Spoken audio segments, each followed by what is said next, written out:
another episode of the Packers Select Podcast, your source for Packers draft content and overall in-season coverage. I am your host, Will Thomas, and today we're going to be discussing week 347 of the NFL preseason for the Packers, as well as their week 2 preseason game coming up later today against the Pittsburg Steelers at Lambeau Field, I do believe. So I'm excited about that.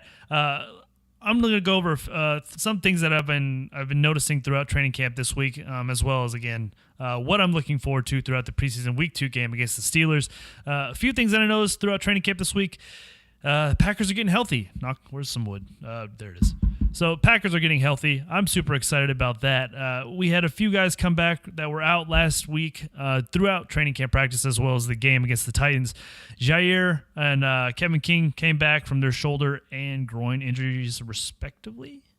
Or it was the other way around. I can't remember. Bach came back as well with an even guest appearance from Brian Bulaga, who took 1 rep during team practice. He also had quite a few reps and was working along the sideline. Noticeably looked great. I mean, there was no limp, and he just looked like Brian Bulaga, which is awesome. Hopefully he can stay healthy. I doubt we see him later today, but he's definitely progressing upwards. Jimmy Graham even came back after a minor scare last week where he went out after he caught a big pass and then came back in later. So I'm sure them holding him out throughout a practice as well as the game versus the Titans, just that's just precautionary.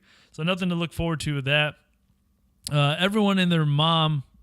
So something I noticed was everyone and their mom spun Rodgers' piss poor comments about the Packers youth, the young wide receivers, really giving minimal effort during scout team drills and stuff like that.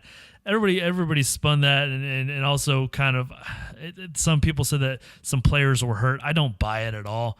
I think that it's off-season news coverage, so people are looking to strike up some drama amongst anything they can pull, and especially when you have a notable outspoken figure like Aaron Rodgers, who's doing, he did say what he said, but I think he did it in the sense that he wants to win games, man. There's nothing else behind it. He's not really, trying to bash the wide receivers. He's just letting everybody know, hey, Santa's watching, so shape up or ship out. And I think the message was well received, especially with the game that Marquez had last week, and as well as Equanimeous. Jamon Moore, he had the potential to have a huge game. He had a few drops, but the effort was there. The effort's there, and I think that they took that criticism and they listened and they produced, and they've been producing this week as well. So I think the softness that some people talked about that they brought to attention, I think that's just hearsay. It's nothing to look into. I think it's Rodgers just leading by example and also leading into saying, hey, man, it's like we're in this to win. I have no interest in these little, you not wanting to give your full effort. I'm here for a selective time after this year, and I'm ready to win, and I need you on the same page. So it was well received, and it definitely looked like it throughout this week's training camp.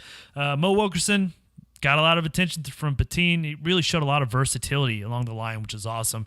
And I was so excited when we signed him, especially what we signed him for. He's going to be a huge bargain free agent, and it's hard to imagine that he was a bargain. But man, he looks great. I think he's going to be a really nice jolt to our D line and an interior pressure, especially since that's what Patine's defense really calls for. A lot of pressure comes from the D line, as well as the inside linebacker. So I'm excited about him. Josh Jackson, I know I'm kind of doing this out of order. Usually I go rookies first and then vets second. I'm just kind of lumping them all in together, things that I noticed. Josh Jackson getting a lot of praise for Patine on his versatility. Just like Mo Wilk, he's showing that he can prove he can play in, he can play out, he can play off, he can do whatever. And from the beginning of training camp till now, he's completely progressed his game in press man. He's looking great. He's not just looking adequate; he's looking great. And I think that was the big question mark for me coming out of his draft, because again, he was throughout. Man, he only played 1 year starting at DB. He was a converted wide receiver before that. Looked phenomenal in zone coverage. I've said this ad nauseum, which is to be expected because he plays the ball just like a wide receiver, and he had the size and skills to become an awesome press man coverage DB. But now you're finally seeing that come to fruition, especially with the great DB head coach that we have. So that's really been encouraging to look forward to. I'm excited to see what he does and where they line him up throughout the preseason Week 2 game against the Steelers, especially with all the healthy DBs coming back. Cole Madison, there was a big thing that said update Cole Madison's tune in live, and the update was there was no update.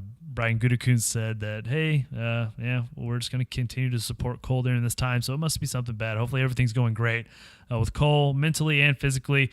Hopefully, I know his agent said the plan is for him to still play, so that's encouraging, but I'm more hopeful that he's all right as a human being, especially with everything that he's potentially going through. So on to the preseason game tonight. What to look for, what to look forward to. Rookies and vets, again, we're just going to kind of do this lumped into a big old pot of stew. We're not going to do rookies, then vets. I'm just going to be completely scatterbrained and fire this like a shotgun. So I'm excited. Hopefully, if Jair plays, because I'm really interested to see where they line him up amongst the starting DBs, assuming that he's in with the starting DBs. My money is going to be in the slot. If everybody plays, you're going to have Tremont on the outside. You're going to have probably House on the other side, or King if they end up playing him as well. I know the Packers medical staff is usually more cautious than not, so I'll be interested again to see if, even though Jair and King came back and played this week during training camp, if they actually end up playing, or if they're just going to hold them out and be like, all right, you guys just kick rock, stay healthy until week 3, possibly the regular season. But I'm really excited to see if he plays in where he plays. I think he's going to thrive in the slot throughout the season, as well as I'm sure they'll wean him into more boundary corners, which I think he can equally thrive in. He's not a small guy. He's diminutively listed as 5'10" and a half, and he plays so much bigger. He's not like Ahmad Carroll. When we drafted him, he doesn't ever look overwhelmed, which is awesome. Big Ben and AB are going to be out, as well as obviously Le'Veon Bell. So it won't be really a true test, but it will be interesting to see nonetheless, to see how each DB matches up with the Steelers' wide receiver core, especially if Juju Smith-Schuster plays, because that's a legit wide receiver, especially with the other guys behind him as well. I'm not trying to discount them. So it'll be really interesting to see how they all mesh and how they meld and how they play together, especially against the speed that the receivers have at wide receiver. Aaron Rodgers, the prodigal son, returns to live action potentially. Presumably, I'm looking forward to it. I'm also looking forward to see what line they trot out in front of him. Does Bakhtiari play after coming back from a potentially bad ankle injury, which ends up being thankfully a lot better than most presumed? Does Bulaga play as he's inching closer, even though he only had one really live rep of team play throughout training camp this week? And then if they both don't, does Rodgers even play? That's where I keep saying potentially or presumably he's playing. He wants to play, that's Rodgers. He's a competitor. He wanted to play during the Carolina game. It looked like he was rushed back a little too soon because he saw where his deep balls weren't really typically where they are. But I'm eager to see him play. I've been dying to see him play ever since last year. When we got to see him in the Panthers game, which he still played great, especially for coming off, a rushed collarbone, break. So I'm just that'll be really exciting to see, and more exciting to see what line is brought out in front of him just to make sure he doesn't die. Young receivers, I'm looking forward to that. I want to see if they're going to continue to progress. Obviously, Marquez Valdes-Scantling. You guys know my love for saying his name as well as my love for his big plays. I want to see if he continues to make those consistent, wide receiver one type-esque plays. I'm not saying he's our wide receiver one by and large. I'm not even saying he's in the top 4 right now on the depth chart. But I'm interested to see if he continues to make those plays. I know, Victor Cruz was a guy who really made his name during the preseason before he was even Victor Cruz, the salsa dancing, assassin. And so right now, MVS is making those type of plays, not just in training camp, but he made them last game. So I'm excited to see if he makes that as well. Jamon Moore, I'm excited to see if he can finish a lot of big plays. He had potential to make so many big plays last game versus the Titans, and he just dropped. He dropped a good bit of them, which is unfortunate. But training camp this week, he looked great. He looked like he's really dialed in. And I'm sure he's more than pissed off at himself for letting some of those plays get away. He's eager to prove the pundits and the fanalists like myself that that we don't know what we're talking about. I keep saying he has great hands. He has great hands. He has great body control. He has a lot of stuff that you can't teach a lot of wide receivers, and I'm sure he's going to prove it today against the Steelers DBs. Lastly, ESQ, Equinemius St. Brown, continuing to his slow and steady climb of the depth chart, man. It's like if they're of all three rookie wide receivers, he's the guy right now. I know MVS is getting a lot of praise because of his training camp training camp status and last week against the Titans, but Equinemius keeps chipping away. He's doing all the right things. He's the most consistent. He's great. He's fast. He's big. He can do it all. And he's producing on a consistent level and not making a lot of boneheaded plays, which is awesome. Kumaro with his Cinderella story. Does he continue? I know last week he was doing well until, the big bomb from Tim Boyle late in the fourth quarter, which reigniting the Kumaro bandwagon. Well, I wouldn't say even reigniting because that thing never stopped. I know he's got the fanfare of the entire team behind him. So I'm interested to see if he continues to progress as he's been progressing, and then ultimately where I hope he's not like a Tory Gurley type when he had all the hype going behind him at the wide receiver position.